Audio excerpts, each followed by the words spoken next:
লোকজনকে প্রশ্ন করলাম, মান হাযা, ওই মানুষটাকে যদি একটু পরিচয় দিতেন। উপস্থিত জনতা বললেন, ওনাকে বুঝি আপনি চিনেন না? হাযা রাসূলুল্লাহ, হাযা রাসূলুল্লাহ, হাযা রাসূলুল্লাহ। আপনি চিনেন না? কেন চিনবেন না? আরে ইনি তো মুহাম্মদুর রাসূলুল্লাহ সাল্লাল্লাহু আলাইহি ওয়াসাল্লাম। জোরে বলেন সুবহানাল্লাহ। আচ্ছা, উনি চিনেন না, রসুলকে দেখেন নাই, দেখার বড় আশা আছে, দেখার বড় আগ্রহ ছিল, দেখবেন এই জন্য বড় আশা, কিন্তু চিনেন না।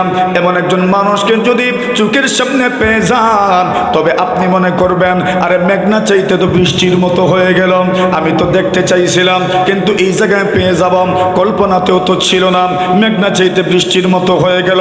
আরবিতে বলে নেয়ামতে গায়র মুতারাক্কাবা, এমন নেয়ামত যে নেয়ামতের প্রত্যাশাই ছিল না, অপ্রত্যাশিতভাবে ওনাকে পেয়ে গেলাম। আচ্ছা, এমন একজন মানুষকে অপ্রত্যাশিতভাবে যখন আপনি পেয়ে যাবেন, আপনি কিংকর্তব্য বিমূঢ় হয়ে যাবেন, হতবিহ্বল হয়ে যাবেন, কি করবেন কি না, আপনার রিয়াক্ট কেমন হবে, আপনার প্রতিক্রিয়াটা কেমন হবে? বড় আশ্চর্যজনক প্রতিক্রিয়া হবে, বেবাচ্চাকা খেয়ে যাবেন। আরে যাকে দেখার জন্য আমি নিজে যাওয়ার ইচ্ছা করেছিলাম, উনি দেখি আমার সামনে, সুবহানাল্লাহ। আপনি তো বেবাচ্চাকা খেয়ে যাবেন। আচ্ছা, এমন মানুষ আমার সামনে এসে গেছেন, আমি তো মেঘনা চাইতে বৃষ্টি পেয়ে গেছি। আচ্ছা, এমন মানুষকে কাছে পেয়ে গেলে আপনি তো আপনার শ্রদ্ধার সর্বোচ্চটা আপনি প্রকাশ করতে চাইবেন। আর একজন মানুষের প্রতি, বড়দের প্রতি শ্রদ্ধা নিবেদনের সবচেয়ে বড় মাধ্যম হচ্ছে কমপক্ষে আসসালামু আলাইকুম ওয়া রাহমাতুল্লাহি ওয়া বারাকাতুহু বলা, ঠিক কিনা? এটার মাধ্যমেই তো সবচেয়ে বেশি শ্রদ্ধা প্রকাশ পায়। কেন? শ্রদ্ধার মানেই তো হচ্ছে ওনার জন্য দোয়া, শান্তির দোয়া, রহমতের দোয়া, বরকতের দোয়া। উনি বলেন, আমি শ্রদ্ধা ভরে রসুলকে সালাম জানাইলাম, কিন্তু সালাম জানাইতে গিয়া একটু আগ পিস হয়ে গেছে। কি হয়ে গেছে? একটু আগ পিস হয়ে গেছে। আল্লাহর বান্দা বলে, আমি সালাম দিলাম, আলাইকাস সালাম, আমি সালাম দিলাম, আলাইকাস সালাম, আলাইকাস সালাম। আচ্ছা, আমরা যখন সালাম দেই তখন কিভাবে দেই? সবাই বলেন মাশাআল্লাহ। তো এটা ঠিক বলেন তো? পুরা ঠিক বলেন না? আসসালামু আলাইকুম বলেন, আসসালামু আলাইকুম বলেন। কত মানুষ তো বলে। আচ্ছা, ওইটা তো নামাজের সালামের মতোই তো, আসসালামু আলাইকুম। তো নামাজে যখন সুন্দর করে আসসালামু আলাইকুম বলতে পারেন, তাহলে এখানে যে কোনো মানুষের সামনে সালাম দেওয়ার সময় আসসালামু আলাইকুম বলেন কেন? নামাজে তো আসসালামু আলাইকুমই বলেন, তেমনি আসসালামু আলাইকুম আর আসসালামু আলাইকুম এটা বলেন কেন? এটা কোনো ফ্যাশন নাকি? নাকি দুইটার মধ্যে কোনো বেশকম আছে, পার্থক্য আছে? পার্থক্য তো নাই। উনি সালাম দিছেন, আসসালামু আলাইকুম না বলে কি বলছেন বলেন? না না না না না, আসসালামু আলাইকুম না, উনি বলছেন আলাইকাস সালাম। আলাইকা প্রথম আনছেন, আমরা তো বলি আসসালামু আলাইক, প্রথমে আসসালাম, এরপরে আলাইকা, অথবা আলাইকুম, এরপরে যুক্ত করে ওয়া রাহমাতুল্লাহ, এরপরে ওয়া বারাকাতুহু, এইভাবেই তো সালাম দেয়। কিন্তু উনি যখন সালাম দিচ্ছেন বলছেন ইয়া রাসূলুল্লাহ আলাইকাস সালাম, আল্লাহ রসুলকে বলছেন আলাইকাস সালাম, নবীজি সালামের জবাব দিলেন না।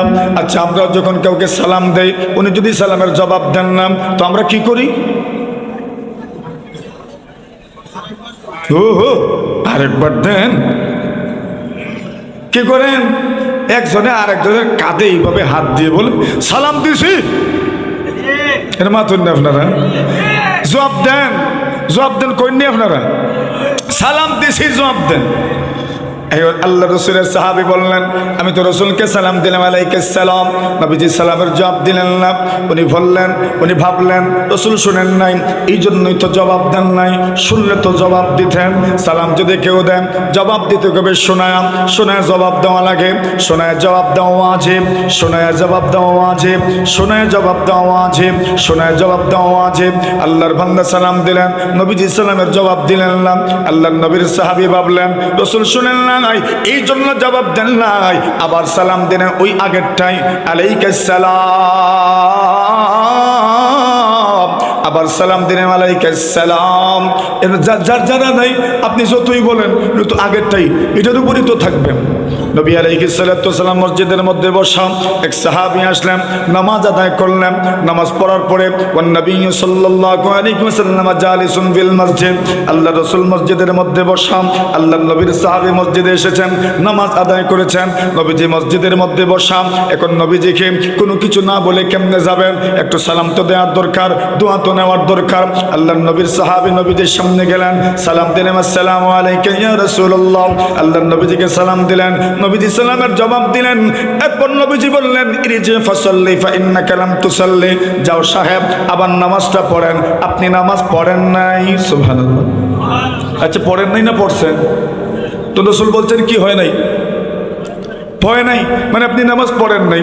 রাসূল সাল্লাল্লাহু আলাইহি ওয়াসাল্লামের সাহাবী গেলেন, গিয়ে নামাজটা আদায় করলেন।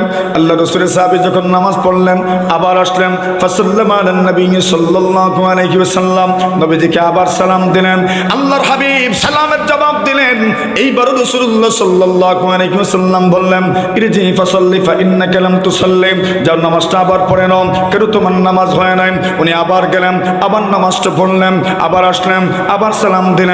রাসূল বললেন, যাও সালামের জবাব দিয়ে বললেন, যাও নামাজটা পড়ে নাও, কেন তোমার নামাজ হয় নাই। উনি আবার গেলেন, নামাজটা পড়লেন। আল্লাহ রাসূল সাল্লাল্লাহু আলাইহি ওয়াসাল্লামের সাহাবী আবার আসলেন, আবার সালাম দিলেন। আল্লাহ রাসূল বললেন, যাও নামাজ পড়ে আসো, নামাজ হয় নাই। আল্লাহ নবীজির সাহাবী বলেন, ইয়া রাসূলুল্লাহ, ইয়া হাবিবাল্লাহ, আমি নামাজ কেমনে পড়ব? এর চেয়ে সুন্দর নামাজ আমি জানি না, আপনি আমাকে শিখায় দেন। আল্লাহ রাসূল এরপর নামাজ শিখাইলেন। ও বন্ধু আমার, ভাই আমার, রাসূল সাল্লাল্লাহু আলাইহি ওয়াসাল্লামের সাহাবী আবু জুরাই জাবির ইবনে সুলাইম বলেন, আমি সালাম দিলাম, নবীজি সালামের জবাব দিলেন না, আবার সালাম দিলাম, আলাইকুম সালাম। এইবারও নবীজি সালামের জবাব দিলেন না। আল্লাহ রাসূল ভাবলেন, আচ্ছা উনি তো সালাম দিয়েছেন, কিন্তু সালাম যে ওনার হয় নাই এইটা তো উনি জানেন না। আল্লাহ রাসূল বললেন, লা তাকুল আলাইকুম সালাম, তুমি যখন কাউকে সালাম দেবা আলাইকুম সালাম বলবা না, ওকুল আসসালামু আলাইকুম, আপনি বলবেন আসসালামু আলাইকুম। আসসালামু শব্দ প্রথমে আনবেন, এরপরে আলাইকুম ওয়া রাহমাতুল্লাহ ওয়া বারাকাতুহু যা যুক্ত করা আপনি তাই যুক্ত করবেন। এরপর রাসূল সাল্লাল্লাহু আলাইহি ওয়াসাল্লামের সাহাবী আবু জুরাই জাবির ইবনে সুলাইম বলেন, ইয়া রাসূলুল্লাহ, আপনার সাথে তো আমার সাক্ষাৎ হয়ে গেল, আগামী দিনে সাক্ষাৎ হবে কিনা জানি না, আমি বাঁচবো কিনা তাও জানা নাই, আপনি বাঁচবেন কিনা তাও জানা নাই। এই জন্য আপনার কাছে অনুরোধ, আমাকে কিছু উপদেশ দেন, আমাকে কিছু নসিহত করেন। সুবহানাল্লাহ, জোরে বলেন। এটা ছিল আমাদের বুজুর্গদের আমল, নবীজির সাহাবীদের আমল। কোন বড় আলেমের কাছে গেলে উনি নসিহত চাইতেন, উপদেশ চাইতেন। নবী আকরাম সাল্লাল্লাহু আলাইহি ওয়াসাল্লাম উনাকে উপদেশ দিলেন। উপদেশের প্রথমটাই ছিল লা তাসুব্বান্না আহাদা, আল্লাহ রাসূল বলছেন তুমি কাউকে গালি দিবা না। সুবহানাল্লাহ, কাউকে তুমি গালি দিও না। কেন কাউকে তুমি গালি দিও না? আল্লাহর নবীর সাহাবীদের আমল কেমন ছিল বলছেন, নবীজি বলছেন কাউকে গালি দিও না। আমার জীবদ্দশায় কোন মানুষকে গালি দিব দূরের কথা, একটা চতুষ্প জন্তুকেও গালি দেয় নাই। এটা ছিল তাদের আমল।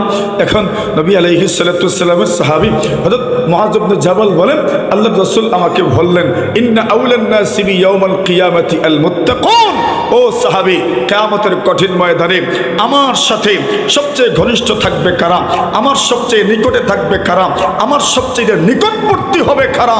আল্লাহর রাসূল বলছেন, আল মুত্তাকুন, যাদের তাকওয়া আছে, যাদের পরহেজগারি আছে, যাদের অন্তরে আল্লাহর ভয় আছে, খোদা ভীতি আছে। আইনা কানু ওয়া হাইথু কানু, এটা যে কোনো স্থানের হোক, যে কোনো বংশমর্যাদার হোক, যে কোনো জায়গার হোক, আরবের হোক, আজমের হোক, সৈয়দ হোক, চৌধুরী হোক, আর তালুকদার হোক, আর শাহ হোক, আর যেই হোক, রাসূল বলছেন কৃষ্ণাঙ্গ হোক আর শ্বেতাঙ্গ হোক, যে কোনো বর্ণের হোক, যে কোনো রঙের হোক, যে কোনো স্থানের হোক, যে কোনো পরিমাপের হোক, যে কোনো ডিজাইনের হোক, যে কোনো রং রূপের হোক, যে কোনো সুরতের হোক, রাসূল বলছেন যার ভিতরে আল্লাহর ভয়, কিয়ামতের দিন তার সাথে আমি নবীজির সাক্ষাৎ হবে। নবীজির কি হবে? সাক্ষাৎ হবে। সাক্ষাৎ করতে রাজি? জুড়ে বলেন ইনশাআল্লাহ। এটা তো এক সূরত। দ্বিতীয় সূরত হইল ইন্না আউলান নাসি বিয়াউমাল কিয়ামা আকসারুকুম আলাইয়া সালাতান। আল্লাহ রাসূল বলছেন যারা দুনিয়ার জমিনে বেশি বেশি দুরূদ শরীফ পড়বেন ওই মানুষগুলো আল্লাহর নবীজির সবচেয়ে বেশি নিকটে থাকবেন। সুবহানাল্লাহ বলেন। মেরে মুহতারাম হাজিরিনে কেরাম, কথা আমি আর দীর্ঘায়িত করব না, আমি একদম শেষ পর্যায়ে চলে এসেছি। আল্লাহ রাসূল সাল্লাল্লাহু আলাইহি ওয়াসাল্লামের যে কথাগুলো আমরা এখানে শুনলাম, এই কথাগুলোর সর্বশেষ ফলাফলটা কি? সর্বশেষ ফলাফলটা হলো মানুষ যদি তার রবের সাথে গভীর সম্পর্ক স্থাপন করতে চায়, আর যদি গভীর সম্পর্ক স্থাপন করে যার চিরস্থায়ী জান্নাতে সবার আগে আগে প্রবেশ করতে চায়, তবে তাকে চারটা গুণে গুণান্বিত হতে হবে। এই চারটা গুণের এক নম্বর গুণ হচ্ছে আত্তাকওয়া ফীমা বাইনাহু ওয়া বাইনাল্লাহ। রবের সাথে তাকওয়ার সম্পর্ক হতে হবে, রবের সাথে বান্দার তাকওয়ার সম্পর্ক হবে। ওয়াত্তাওয়াদু ফীমা বাইনাহু ওয়া বাইনান নাস। আর মানুষের সাথে তার সম্পর্ক হতে হবে বিনয়ের সম্পর্ক, বিনয়ের সম্পর্ক। তিন নম্বর বলছেন আল মুজাহাদাতু ফীমা বাইনাহু ওয়া বাইনান নাফস। নফসের সাথে বিরোধিতার সম্পর্ক হতে হবে, মন যা বলবে তা করা যাবে না। চার নম্বর হচ্ছে আয-যুহদু ফীমা বাইনাহু ওয়া বাইনাদ দুনিয়া। দুনিয়া বিমুখতা থাকতে হবে। এই চার গুণ যদি থাকে আল্লাহর বান্দা অগ্রগামী হয়ে আল্লাহর জান্নাতের মেহমান হবে। সুবহানাল্লাহ। আল্লাহ পাক আমাদেরকে তৌফিক দান করুন, আমিন। ওয়া আখিরু দাওয়ানা আনিল হামদুলিল্লাহি রাব্বিল আলামিন। আসসালামু আলাইকুম ওয়া রাহমাতুল্লাহি ওয়া বারাকাতুহু। আলহামদুলিল্লাহ।